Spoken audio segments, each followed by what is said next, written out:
Well, welcome everybody to episode 186 today of Level Up. 60 minutes, of course, of live Q&A where your questions really do drive the show. Now, if you're joining us over on the YouTube platform, which many of you are now, you can find out much more about what we do by subscribing to our YouTube channel. So do please give this video a like and jump over to the YouTube channel and click on subscribe as well. The little bell will notify you when we're going live or indeed when we're adding a new recorded video. There's lots to watch over there. Today, Ella and Adriana are working over in the social chat.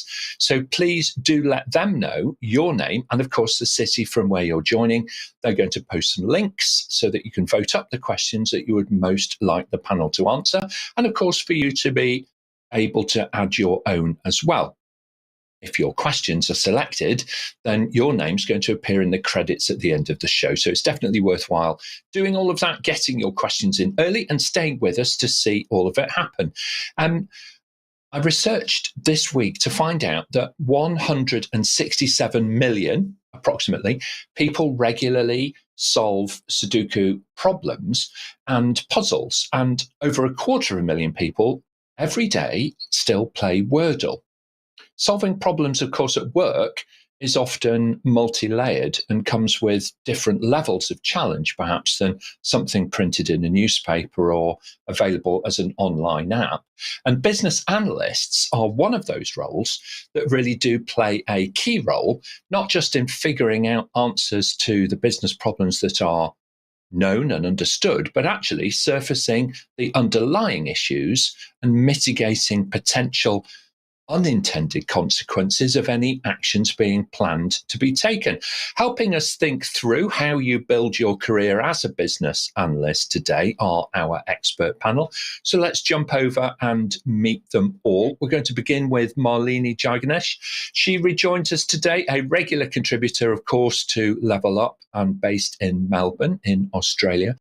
She is a strategic coach and advisor. Her style is to really unlock the potential in each and every person that she works with. She's an accomplished speaker, an author, and an advocate where her passion for doing the right thing truly inspires others. Welcome back to Level Up, Malini. Lovely to see you.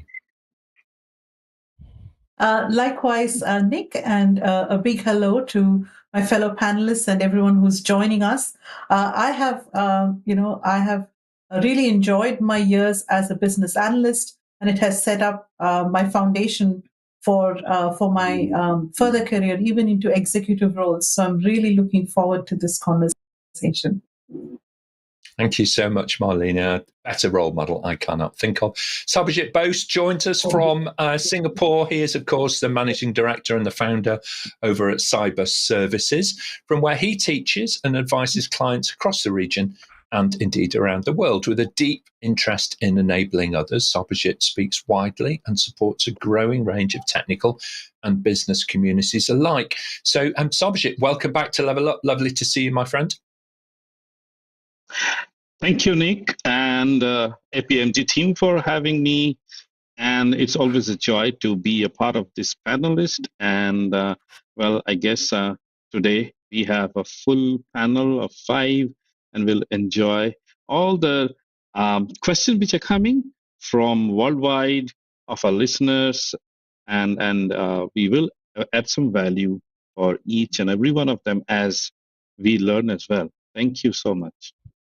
Thank you very much indeed, Sarbojit. Richard Campbell joins us next. He's the Director and Product Engagement Lead over at the Agile Business Consortium, where I think it's fair to say he's responsible for the development overall and delivering of the consortium's portfolio of products that really do advance business agility. Richard combines his interests in both ecology outside of work and technology amongst his passions. So welcome back to the panel, Richard. Lovely to see you again. Thanks, Nick. Yep, really looking forward to this. It'll be a great session. Business analysis and business analysts are a passion of mine, and I look forward to hearing all the questions from everyone around the world on this. Brilliant. Thank you so much indeed. Luca Gambetti joins us. He is, of course, the founder of eQuality Italia and is located over in Rome in Italy. He continues to build his world-class business coaching and education work from there, spanning the worlds of business analysis and business relationship management, two very closely associated roles, of course. He's an accomplished consultant and facilitator as well, and an absolute joy to work with. So welcome back to Level Up, Luca. Great to have you here today. Thank you, Nick. Thank you, APMG. Welcome, everyone. I'm very happy to be here. Some of my best working experience I can remember are when I covered the role of the business analyst. So I hope I can add value answering your questions. Thank you. I'm sure that you can indeed. So thank you very much, Luca, for giving us your time. Shola Issac joins us. He is, of course, the exec director over at Training Creatively, where he has facilitated courses now for thousands of learners around the world. A management consultant by background, he's very comfortable with the life of a business analyst. And in addition to his professional experience, he also holds a master's in business administration. So welcome back to Level Up, Shola. Great to see you here today. Great to see you too, Nick. I am looking forward to very wise questions from our audience, very wise answers from the panelists, and a great weekend after this episode. Okay, well, Shola, you're setting the bar really high already for the panelists, okay, who are trembling in their seats.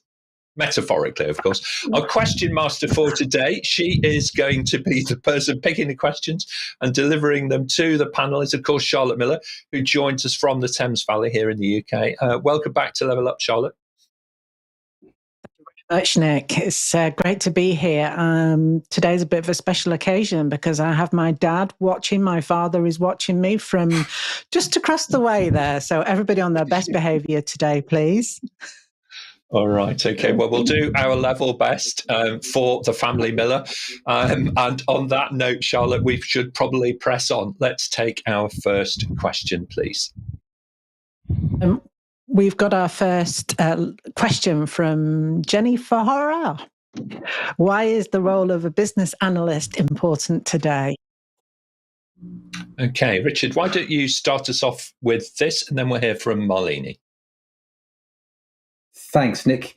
Yes, so business analysis is used in so many roles, in most organizations, right the way from how do you balance your portfolio of activities that the organization does, through to how do we support a program involving lots of projects, down to the individual level of solving problems within an individual project. So it can fit through the length and breadth of an organization, and it's a very flexible role, and it can support you geographically because it's an international language, and it can support you through the duration of your career. So, why wouldn't you become a business analyst with that as a background? Yeah, absolutely. It's the kind of thing that it's that combination, isn't it, of, being able to be at the heart of change and also being a person who can act as the catalyst for getting it right. It's a fantastic position to be in. So thank you very much indeed. Malini, your thoughts, and then we'll go to Luca. I think Richard is absolutely right. And also, Nick, you mentioned change. And, in fact, the International Institute of Business Analysis actually describes business analysts as agents of change and business analysis as a disciplined approach for introducing and implementing change into organizations. And when you think today, businesses are in a constant state of flux, change has become the new constant, right? And everything we do is actually leading to some sort of change in the organization. And so I think business analysis has now become more relevant than ever, and we're seeing more and more business analysts being used in innovative ways, not just to gather requirements, which is what they used to do 10 or 20 years ago, was all about gathering requirements. But now business analysts are involved in all sorts of roles across the organization. Yeah, I agree with that. And I think that would be something good to explore a little later on, if we may, in the episode, about that evolution, if you like, of the role and the way in which it's branched out and added tremendous value. Thank you so much indeed. Luca, your thoughts, please, on this. Then we'll go to Shola. Yes, I agree with Malini, and I would like to add that consider our current reality. We have several stakeholders with different needs, and the solution that we can provide to solve their needs are very complex and made of different pieces, built by persons with very different specialization. The coordination of all of this work will not happen by itself. We need a professional who can talk to them and put it all together. We need business analysts. Yeah. Absolutely right, and proper. It's the folks who really do make sense and form the whole sentence, bring everything together and join up the dots. Completely agree with that. Let's go then to Shola. Shola, final thoughts on this, if we can. So today's business is facing so many challenges, isn't it? We are looking at interesting impacts potentially coming from artificial intelligence. We are looking at sustainability issues. We are looking at the core requirements to engage our stakeholders more effectively. All these are issues affecting today's business. And the business analyst that examines the business in detail will be more relevant now and even more in the future as these different factors keep on unraveling and affecting us. Great question. It is a great question to open the show. So thank you so much indeed for submitting it. Let's, if we can, we've got a huge number of people actually who are already very active in the audience online. So I just want to kind of go over to some of the social chat. If you're engaged in the social chat already, then please do introduce yourself. And importantly, let us know the name of the city from where you're joining. So we've got Mridul is joining us from India. So welcome, Mridul, to the episode. Thank you very much indeed for joining. Great to see you online today. And also Shabir Ahmed is joining from Bangladesh. Shabir, I think I do hope that you're enjoying the event so far. Telecoms is such a key role, isn't it? And helps bring us together around the world. So thank you very much for all of the work that you are doing and for being part of this discussion on being a business analyst today. And Fadzai, of course, is joining us from Harare in Zimbabwe. So lovely to have you in the audience as well, Fadzai. And looking forward to hearing some questions from you too. And Nadia joins us from the wonderful city of Kuala Lumpur in Malaysia. Fantastic location to be, and not too far from Sarbojit in Singapore. So similar part of the world, at least in the same time zone for once, Sarbojit. So there you go. Really lovely to have you all online. Excellent. Charlotte, I can see the live questions are already stacking up. So let's move on, please, and take our next question. Thanks, Nick. We do have a live LinkedIn viewer who's submitted a question. Amira El-Ghozi, is there a difference between a IT business analysis and a normal business analyst? Okay, so Sarbojit, why don't you start us off on this one, and then we'll hear from Luca. Thank you so much. Now, we have talked about what is business analysis, and we talked about in details from all the panelists. Now, when we talk about IT, now, in one of the episodes a few months back, we did talk about that IT is an integral part of business, and IT is not existing without business. So if we talk about business analyst who is from IT, well, it kind of seems a bit strange, but yes, some organizations do have them, and what they do is when they need a change in the IT organization, the way it is structured and the way it is supposed to deliver and improve itself, then they may need to do an IT business analysis. Now, this person who is a business analyst can also do this job, because this is not something that the person has to be an IT specialist to be an IT business analysis. But here, because today we are talking about in enterprise changes and transformation, so IT is a part of it, and we need IT to change, and we need people in IT to be a part of the business analysis process as well. So that is the subtle difference in between. I hope it makes things clear. Thank you. Yeah, thank you so much, Sarbojit. It really does gets us thinking, gets the grey matter working for us. Let's hear Luca next, and then we'll go to Richard.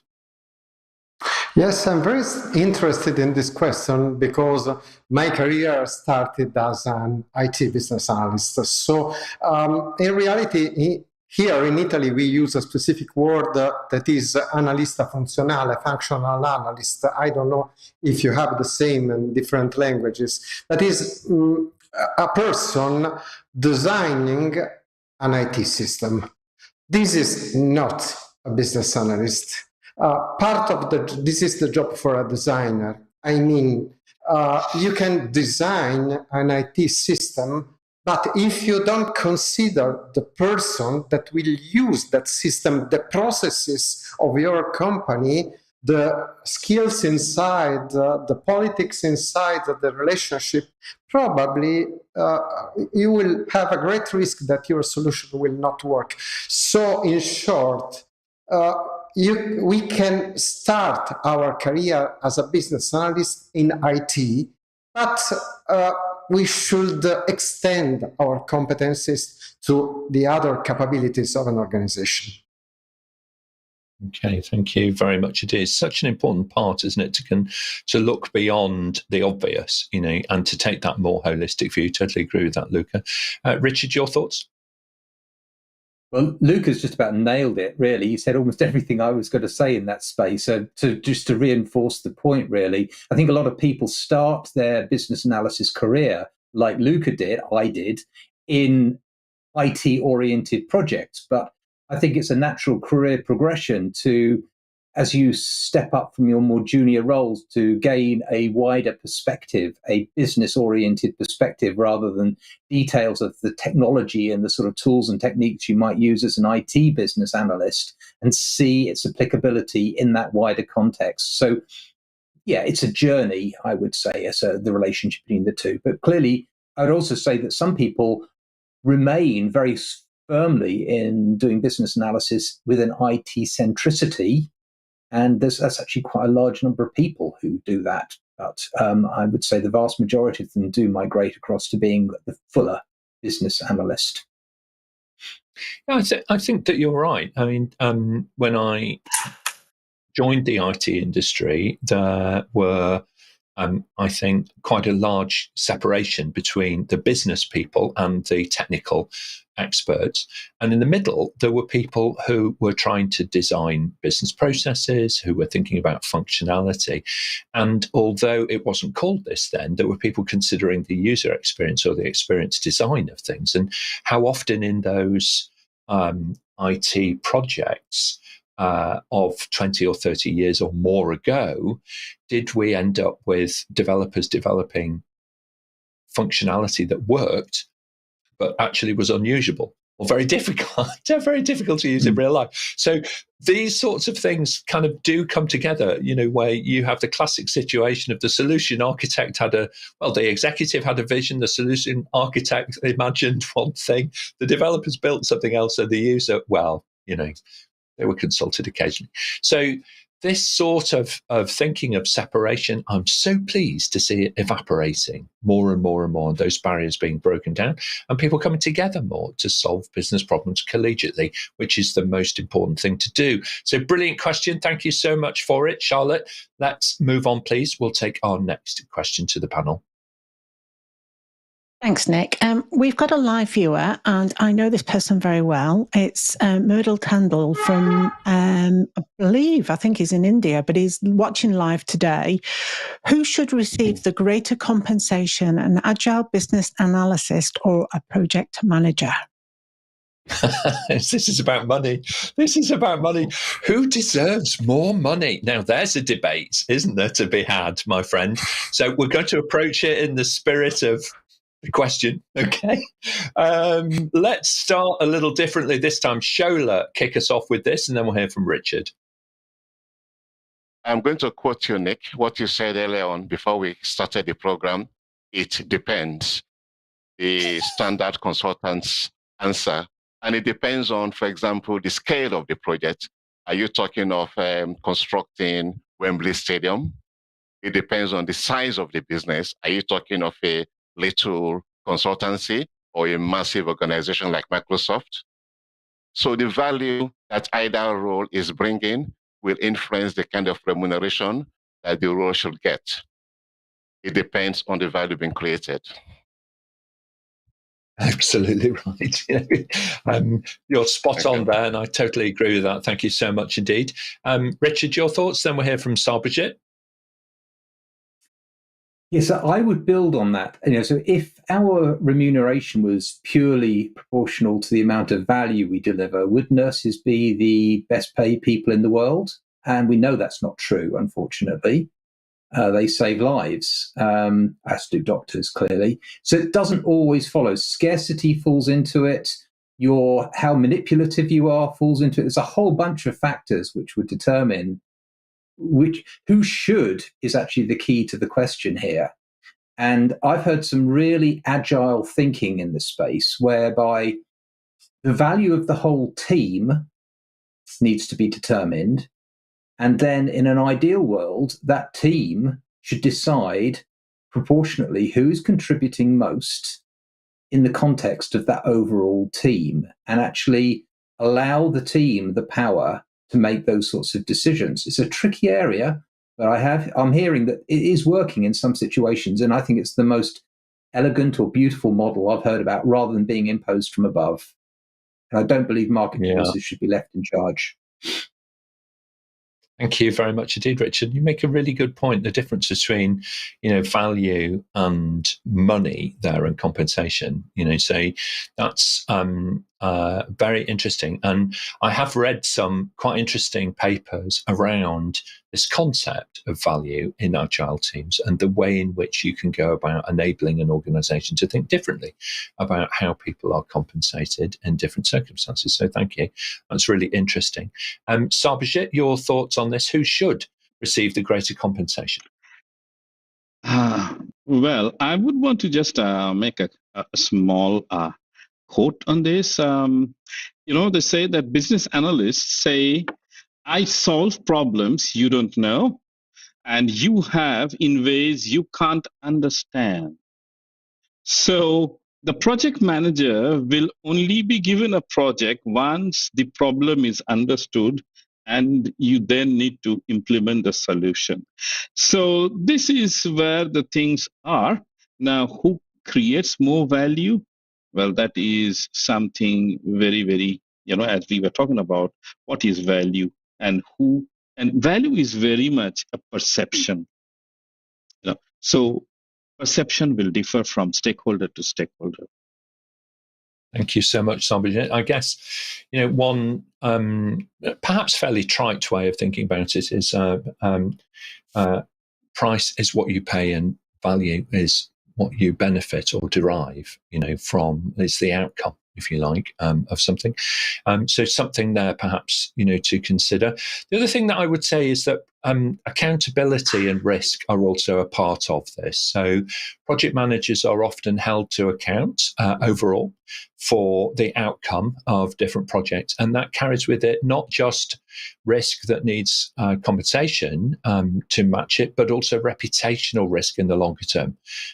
Project managers who are seen to deliver or even rescue tricky situations are often compensated a little differently to those who struggle to do that. So have a little think about that perhaps. But brilliant question.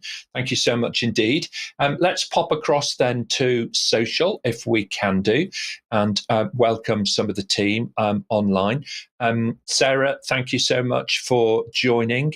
Lovely to have you with us this afternoon. It's afternoon in the UK, evening in Melbourne in Australia, of course.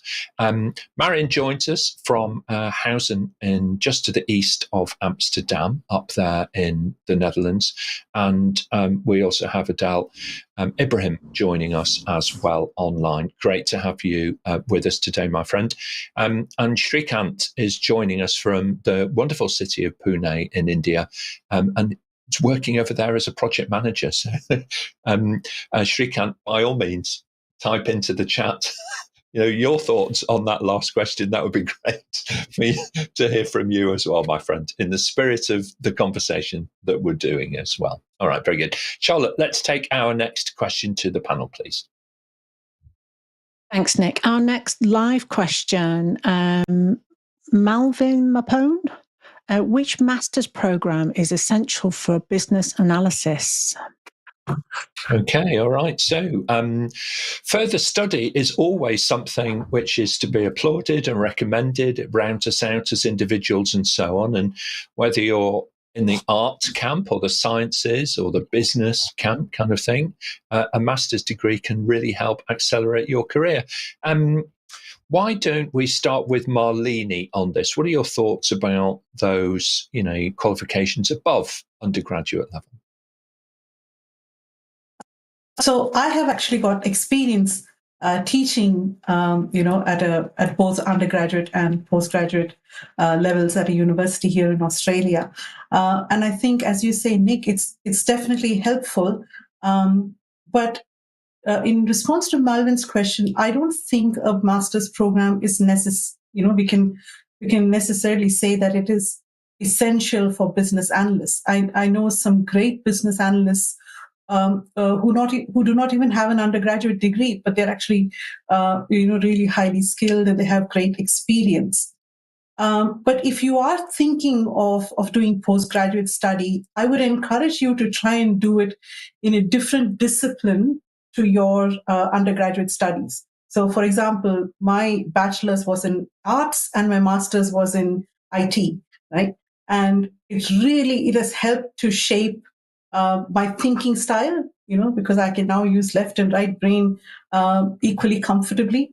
And I think it also, if you are hoping to work in roles where you can help organizations with continuous improvement and innovation, that sort of thing, it helps if you can think in different styles, right? But I don't think a master's degree is essential. Okay, thank you so much indeed. Sarbojit, your thoughts? Is it really essential or is it a nice to have? I would resonate Malini's view, but I would also say the master is just not on education, but a master is someone who does things over and over again and has a great skill of doing things the best. So it's not the education, but your understanding of the business. And if you have, today's date, we say we are not only looking at a T kind of a skill set, but we're looking on an M or a pi or even a com-shaped skill set. That means we need to have multiple knowledge area skills. So as Malini said, yes, have something, maybe you're undergraduate in some area, do your master's in a different area. So when you are working, you can do more value add to the business. Thank you. Thank you so much. Thank you so much. Luca, final thoughts on this? Yes, very quickly, from my practical experience, the majority of the business analysts come from IT here in Italy or from business management studies. But I had a wonderful experience in a consultancy firm with a bunch of people with diverse, back to the point from Malini, diverse literature and training in art, philosophy, and literature. And it was amazing having these different points of view.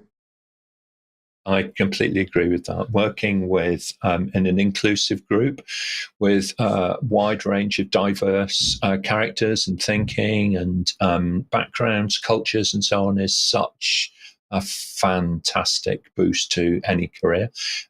So what a lovely question. Thank you so much, Malvin, for putting that to the panel. We may have raised more questions in your mind, perhaps, than we were able to give a single silver bullet answer to.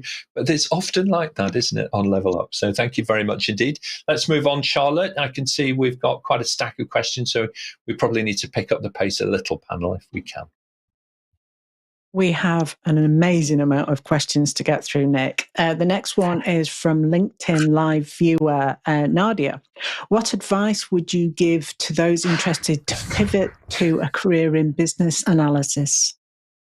Okay, all right. Well, it's a great pivot to make, actually, Nadia, because you're able to leverage the experience that you already have and apply it to new situations. I think one of the best things that you can do is beg and borrow ideas from different industries and bring them into yours and consider them, as potential variants to a future state solution. Richard, you're a multidisciplinary person who's worked in different industries. What are your thoughts about folks who wish to pivot into becoming a BA?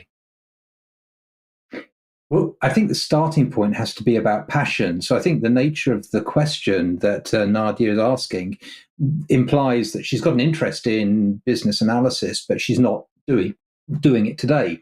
So finding a way of starting to use your interest or your passion in business analysis in the thing that you're doing to show an interest in that space, doing the problem solving, explicitly trying to think at system level thinking, that sort of concept you can apply to almost every career. And although I was a business analyst early in my career, my job title didn't tell me that. I became it through actually doing mathematical models of business problems and realizing that business analysis was an inevitable way of doing this really well. Building the mathematical models was just a component. So think about its application to what you're doing at the moment. Thank you very much indeed, Richard. Malini, your thoughts? I think, Richard, you actually hit the nail on the head, because you said, look at what, Nadia, look at what you can do where you are, so pick up some problem solving, or maybe you can help to create some visual models of processes. Those are the sorts of small things that you can start doing. I also think, Nadia, that it might really help you to become friends with business analysts, maybe get a BA as your mentor, join professional groups like IIBA, or there might be BA meetups in your city, because there are as many types of business analysts out there as there are number of business analysts, right? So the more you get familiar with all the different ways in which business analysts work, you might find you're not actually starting from a clean page. You actually already have some skills and experience that's transferable to a BA role. Thank you very much indeed. Those transferable skills are, of course, the key to our whole career development, really, aren't they? Sarbojit, your thoughts on this, please. All right. So I would like to change the perspective a little bit now. Just to quote from IIBA, they talk about that BA job role is more on not only problem solving, but it also needs budgeting, forecasting, planning, monitoring, and modeling, the analysis part of it, and reporting, and a few other collection of business requirements. So I would say that today's world, another thing is to get trained in the right, with the right skills that you will need. You can look into something called an Agile BA or IIBA. They do also provide some courses, and as well as have some mentors, as Malin said, so that you can bring up skills which will help you. And not that always we need to have a role that says BA, but what we do can essentially be a more value add than a BA if we cover all those areas, as IIBA mentioned. Okay, thank you so much. Shola, final thoughts on this one? Yes, great answers already. And the advice I would give is, first of all, how deep an understanding have you got of the business analyst role?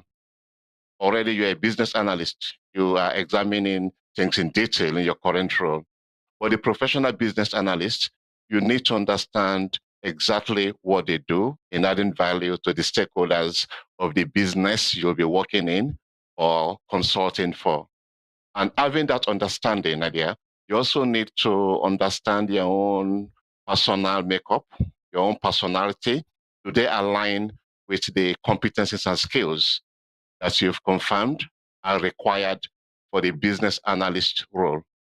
If there's a match, please sail forth. Thank you. Okay, thank you very much indeed. So great advice there. Mentoring is in there. Find yourself a mentor. Work with some other folks who can help you to make that pivot, if you can do, Nadia.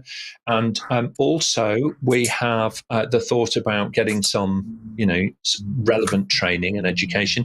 Oswin makes a great comment. Just been following that in the chat. Thank you so much, Oswin. Talking about thinking about different aspects, not just the education side, but also perhaps considering some industry specific experience. And that might mean volunteering as part of your pivot. Never forget that volunteering is often a way to help you accelerate getting your desire to actually happen in your career. Put yourself forward, try something out, offer to work, shadow somebody internally within the organization, and then volunteer to take on more responsibility. And if you can't get that inside your work, then perhaps consider doing it outside of work in your hobbies, and by volunteering for perhaps a non-profit organization and so on. All right, very good. Thank you very much indeed, panel. Charlotte, time is working against us, so we do need to move on. Let's take our next question, please. Thanks, Nick. Another question from Amira, who's watching live. Can a business analyst become a data analyst and vice versa? All right. So the work of the data analyst, of course, is growing as big data becomes such a key, vital asset to organizations. Do BAs make good data analysts and vice versa? Sarbojit, super brief if we can, then we'll go to Luca. Yeah. So when we have to understand the business predictions to be done for tomorrow, we do data analysis from using big data databases and data lakes and all these things. Now, when we do a business analysis, when we look into the amount of data that we need to look into, and as we were talking about the mathematical models. So we do have to use those to analyze the data and come out with something that needs to be predicted and understood to take a decision. So one part of the BA's job might be data analyst, but they may not have the specialization. They may take another person help. But if someone has both, it is the best. More the merrier, as we say. Thank you. Okay, thank you very much indeed. Luca, your thoughts? Yes, my point is very similar to what I said about the IT business analyst. Data analysis and data modeling are two of the activities for a BA, but it is only part of the work of business analyst. So a data analyst can extend, can go and become a full-fledged business analyst, for sure. Yeah, absolutely. Thank you very much indeed. So consider it. Can you? Yes, you can. Would you? Well, it might not be for everybody. It might not be their perfect cup of tea, but it will certainly be for some.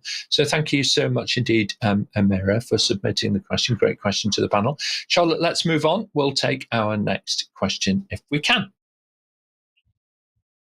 Thanks, Nick. We've got 2 live questions that have come in that are asking the similar questions. What certifications do I need as a business Analyst. And the other one, what type of training or certificate do you recommend for BA? All right. Okay. Well, with everybody's patience, we're going to try and combine these two. So training and certifications are the kind of the core of the questions to be able to help guide people around the world. Let's mix up the order a little. Shola, why don't you start us off? And then we're going to hear from Richard next.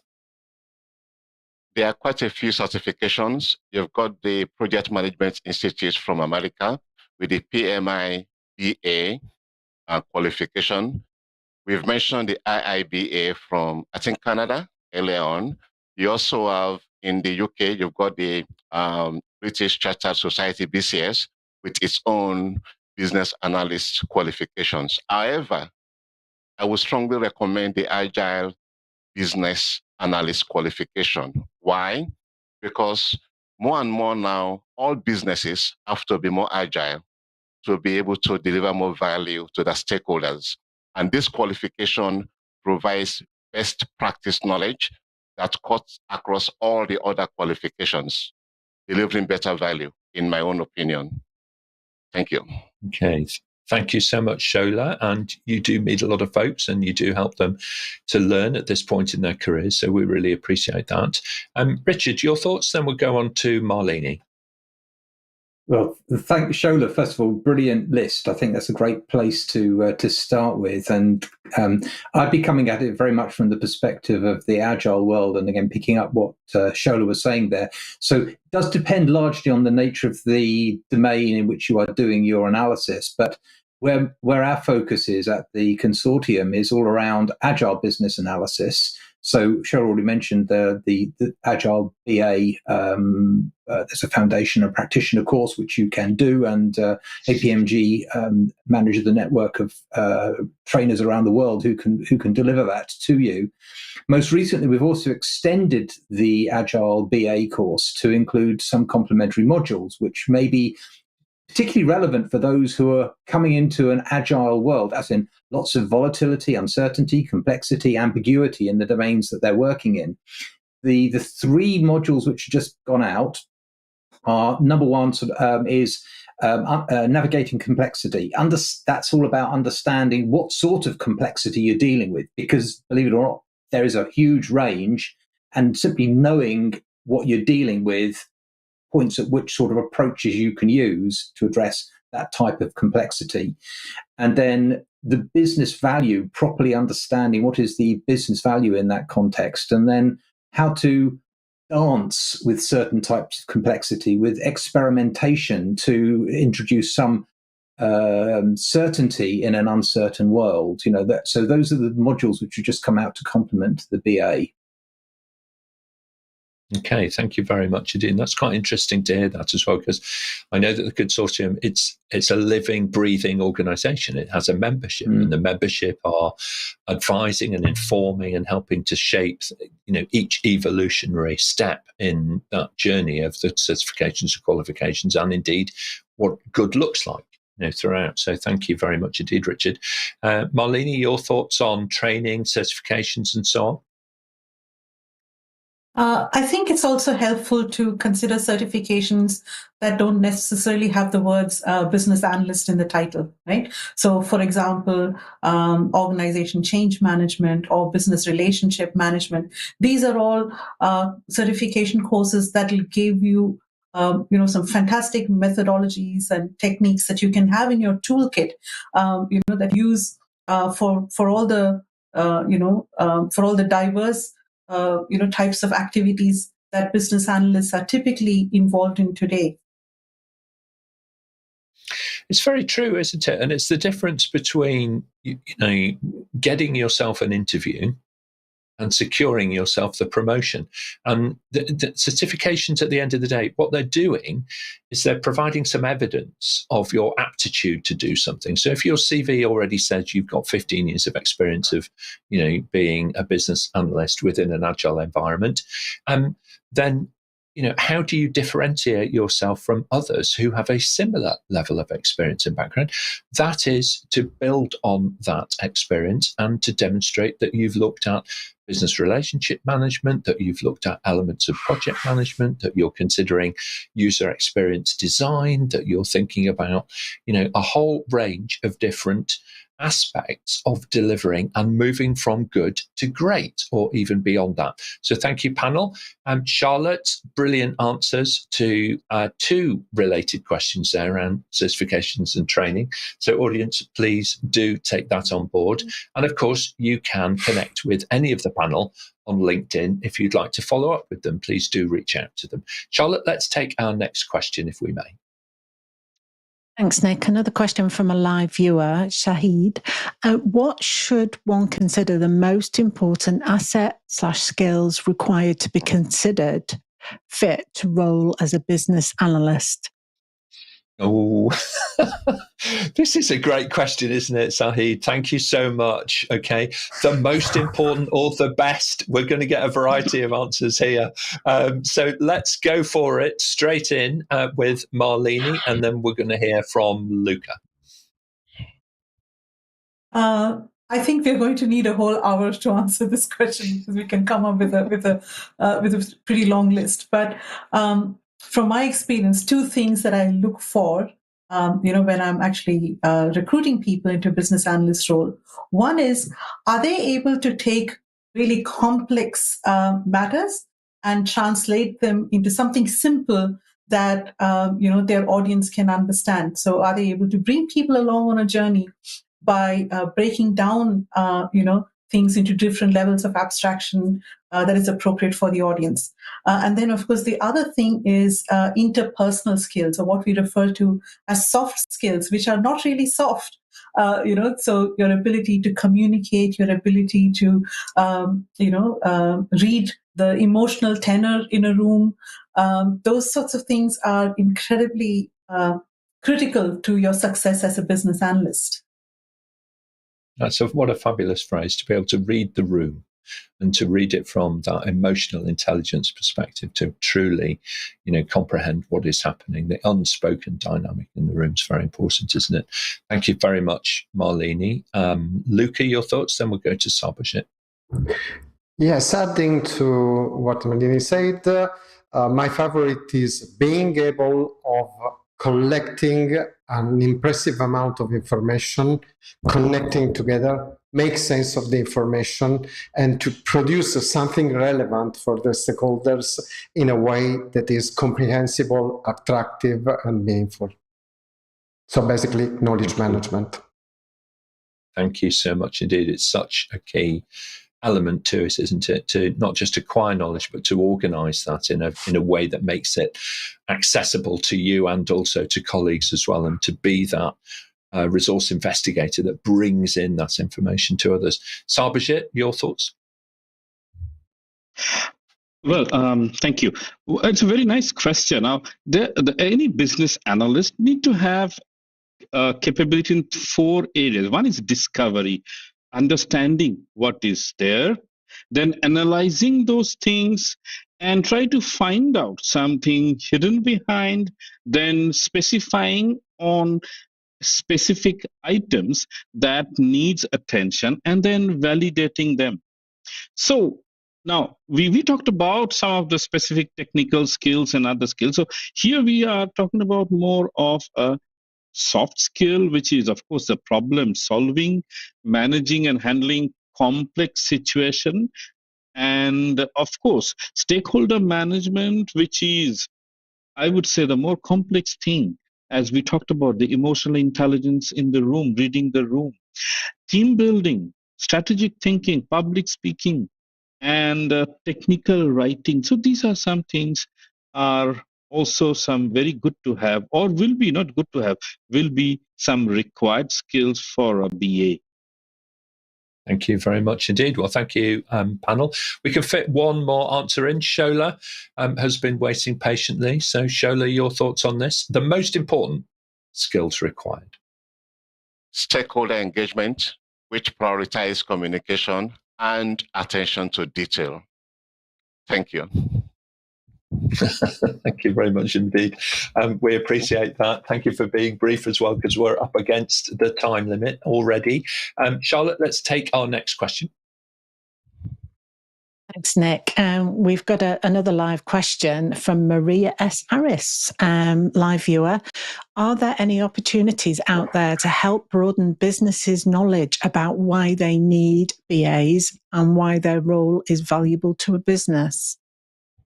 There certainly are, Maria. One of the things that I would look at is that there are a huge range now of personal testimonies, and there are case studies, and there are evidence-based studies which are available. Now, join a community. Join the Agile Business Consortium community as a member. I thoroughly recommend that. That will get you access to other people's experience, and they'll be able to share with you in their industry how they're doing this and what value is brought and this kind of thing, and how their internal business case, was put together. Richard, you work cross-organization. You have a privileged position to kind of see inside and figure out what the internal business case actually is. What are your thoughts for Maria? Yeah, thanks, Nick. Yeah, it's a great question. It's quite a lot to it. It's a matter of how you pick the question apart. But the angle I was thinking about here is very much this community of experience. How do you speak to other people who are in this space and say, every organization, if they're honest, they have activities that they do in their portfolio which are successful and others less so. And very often, it's the role of the business analyst, which can be critical here, making early correct decisions based upon, going back to the data analyst, using data to inform good decision making in the context of business analysis can help you decide we won't go forward with that project, or we need more resource on this project, or we want to take a different angle on these projects. But how you get the wisdom to know what to do, well, you need to talk to people who've been doing it for a while. That's my best answer there. So get into a community who you can actually get to people who you can trust, who can share their insights. Yeah, it's certainly true. And, there are some links in the chat as well. Do have a look out for different communities, particularly local ones. If you can get to meet in person locally, that's a really good idea. So look for local membership organizations. Shola, final thoughts on this one? Just a very quick one. Don't forget LinkedIn. Quite a few groups in LinkedIn as well that will help you broaden your business knowledge and tap into the value coming from business analysts. Great question, Maria. Okay, yeah, absolutely right. The online communities are great places to meet like-minded people. And they're also, those physical opportunities to get together and work together are really important. I think that the overall, if you're going to build an internal business case, you'll also know the hot buttons to be able to press within your organization. And there is a degree of localization of things to be able to make sure that you're meeting your own organization's needs. But it's rare these days that people have not heard of the work, but they may not be fully bought into that role being a full-time job. It depends on the size of the organization, I think. So by all means, connect with us on LinkedIn and Maria, and we will see what we can do to understand your situation a little better, or to try and help in whatever way we can. All right, very good. Thank you very much indeed. Charlotte, I think we've got time for one last question for the panel. Nick, question from Oswin. We've had a couple of questions similar to this question. How can an individual become a successful business analyst without having a mathematical background? Okay, so, how can somebody be performant in the role if they don't have, perhaps that classical, advanced level of mathematics in their education?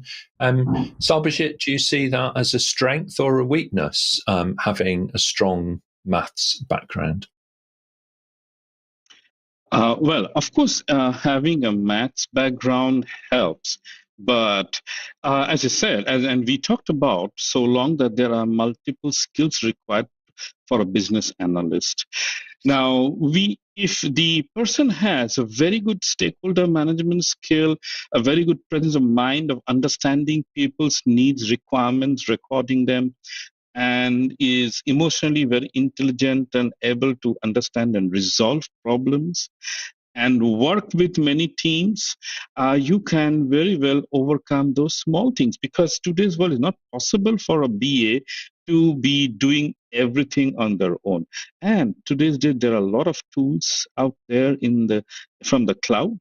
So don't worry about not having some skill here or there. If you have the core skills, these skills can be picked up, or you can use a tool to compensate. Absolutely. Thank you so much indeed. Let's hear from Richard, and then we'll go to Malini. I think this question also is a throwback to the question earlier about IT business analysis versus normal business analysis, that an awful lot of historical business analysis skills were applied with an IT focus, which inevitably has the implication of being mathematically centric. However, I think today, vast majority of business analysts I talk to, they hardly ever touch mathematics. They might use logic in their head and their way of thinking, but the reality of being a mathematician, well, I'm sure there are plenty of them out there, but I must say I don't come across them regularly. Most of them are business experts. They talk, they're communicators, they are analytic in as much as they're able to listen and play things back in a logical way. Those are much, I would say, higher value than specifically the mathematical skills. Thank you so much indeed. Thank you, Richard. And Malini, final thoughts? Oswin, I'm an example of a business analyst, who's had some measure of success without having a mathematical background. And I think, to Richard's point, I think it's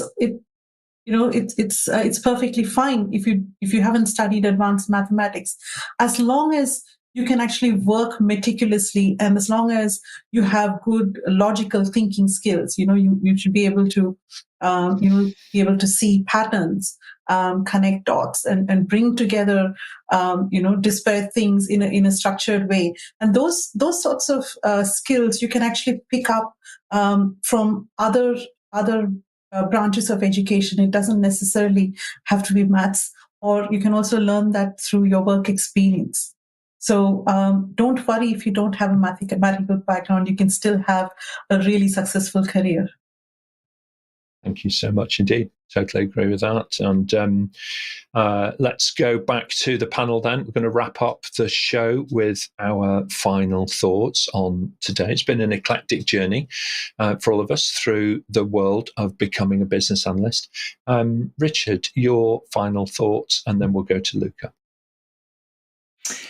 Well, so many interesting subjects covered here. The one thing I would draw the audience's attention, if they want to pick some of these ideas up, there are loads of blogs out there around business analysis, which is a really low-hanging fruit way of picking up what's current thinking. And you'll see it goes in all sorts of different directions.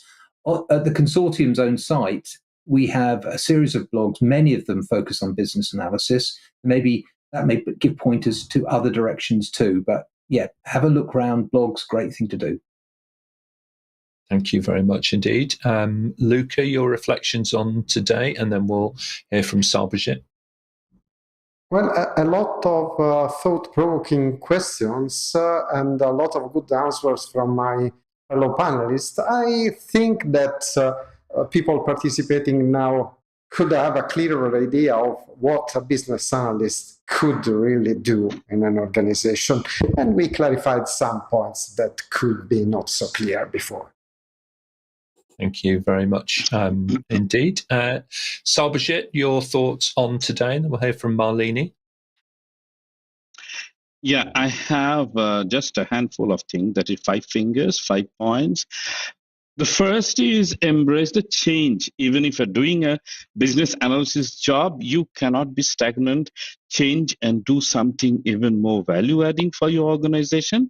And then future-proof the career, as I said, and do something which needs, towards which your organization is moving into. And the third one will be keep improving, continuous improvement, whatever you do, and then bring the agility and adaptability to your work, which has to be there if you are having a growth mindset and willing to change. And then when you have all those things, then sky is the limit. Thank you so much. Malini, your thoughts on today, and then we'll go to Shola. Thank you so much to everyone who asked wonderful questions. And if I have to share one tip, I would say if you're looking to build your career as a business analyst, don't be too fixated on looking for position titles that actually say business analyst. I think we did mention this during this hour. Business analysis skills and business analysis type of work can often be assigned to various roles across the organizations. So, think a bit creatively about how you build your career. Thank you so much indeed. Thank you, Malini. Shola?